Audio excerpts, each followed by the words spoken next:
रुको, अगर आप किसी भी कॉम्पिटिटिव एग्जाम की तैयारी कर रहे हैं तो यह वीडियो सिर्फ आपके लिए है, क्योंकि अगले कुछ मिनट में मैं आपको भारतीय भूगोल के वो टॉप 10 एग्जाम फैक्ट्स बताने वाला हूं जो हर बार परीक्षा में पूछे जाते हैं। इन तथ्यों को जाने बिना एग्जाम हॉल में जाना मतलब अपनी सफलता से दूर भागना।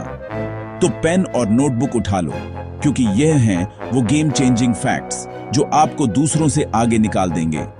क्या आप तैयार हैं भारत के भूगोल का असली सीक्रेट जानने के लिए? चलो शुरू करते हैं। एस्पिरेंट्स गाइड, मुख्य भाग, फैक्ट्स। फैक्ट ओक, भारत का अक्षांशीय और देशांतरीय विस्तार पूरा भारत उत्तरी गोलार्ध में है। इसका मुख्य भूमि विस्तार 8 डिग्री फौरन उत्तर से 37 डिग्री की उत्तरी अक्षांश और 68 डिग्री पूर्व से 37 डिग्री 37 पूर्वी देशांतर के बीच है। यानी अगर आपको भारत का एग्जैक्ट लोकेशन याद रखना है तो ये 4 नंबर हमेशा याद रखें। फैक्ट 2, भारत का कुल क्षेत्रफल भारत दुनिया का 7वां सबसे बड़ा देश है। इसका कुल क्षेत्रफल है 32,27,263 वर्ग किलोमीटर। यह दुनिया के कुल भूभाग का लगभग 2.4% है। फैक्ट 3, सबसे लंबी तटरेखा, कोस्टलाइन। क्या आप जानते हैं कि भारत की सबसे लंबी तटरेखा वाला राज्य कौन सा है? यह है गुजरात। और दूसरी सबसे लंबी तटरेखा आंध्र प्रदेश की है। अक्सर लोग सोचते हैं कि आंध्र प्रदेश है, पर सही जवाब गुजरात है। फैक्ट 4, भारत की मानक समय रेखा, स्टैंडर्ड मेरिडियन। भारत का मानक समय 22.5 डिग्री पूर्वी देशांतर, ईस्ट लॉन्जिट्यूड से लिया गया है। यह रेखा उत्तर प्रदेश के मिर्जापुर से होकर गुजरती है और यह भारत के 5 राज्यों से होकर जाती है। फैक्ट 5, कर्क रेखा, ट्रॉपिक ऑफ कैंसर। कर्क रेखा भारत के 8 राज्यों से होकर गुजरती है। इन 8 राज्यों को याद करने की ट्रिक है मित्र पर गमछा झार। फैक्ट 6, सबसे पुरानी पर्वत श्रृंखला भारत की ही नहीं बल्कि दुनिया की सबसे पुरानी पर्वत श्रृंखलाओं में से एक है अरावली पर्वत श्रृंखला, जबकि सबसे नई और मोड़दार पर्वत श्रृंखला हिमालय है।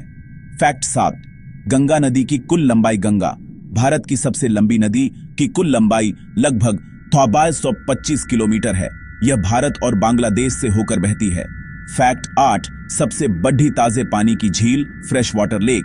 भारत की सबसे बड़ी ताजे पानी की झील है वूलर झील, जो जम्मू और कश्मीर में स्थित है। फैक्ट 9, काली मिट्टी, ब्लैक सॉइल का दूसरा नाम काली मिट्टी, जो कपास की खेती के लिए सबसे उत्तम है, उसे रेगुर मिट्टी के नाम से भी जाना जाता है। यह मुख्य रूप से दक्कन के पठार के क्षेत्रों में पाई जाती है। फैक्ट 10, भारत का सबसे दक्षिणी बिंदु, भारत की मुख्य भूमि का सबसे दक्षिणी बिंदु है कन्याकुमारी। लेकिन अगर बात करें पूरे भारत की तो सबसे दक्षिण बिंदु है इंदिरा पॉइंट, जो अंडमान और निकोबार द्वीप समूह में स्थित है। तो दोस्तों, ये थे भारतीय भूगोल के वो 10 ब्रह्मास्त्र जो आपको एग्जाम में एक भी नंबर कटने नहीं देंगे। अब आप तैयार हैं, लेकिन रुकिए, आपके लिए एक बोनस सवाल है। दक्कन का पठार, डेक्कन प्लेटो, किस प्रकार की चट्टानों से बना है? इसका जवाब मुझे कमेंट बॉक्स में दें। अगर आपको यह वीडियो पसंद आया और आपने कुछ नया सीखा तो लाइक का बटन दबाओ, अपने दोस्तों के साथ शेयर करो जो एग्जाम की तैयारी कर रहे हैं, और ऐसे ही अद्भुत फैक्ट्स के लिए हमारे चैनल को सब्सक्राइब करना मत भूलना। मिलते हैं अगले वीडियो में, तब तक के लिए जय हिंद।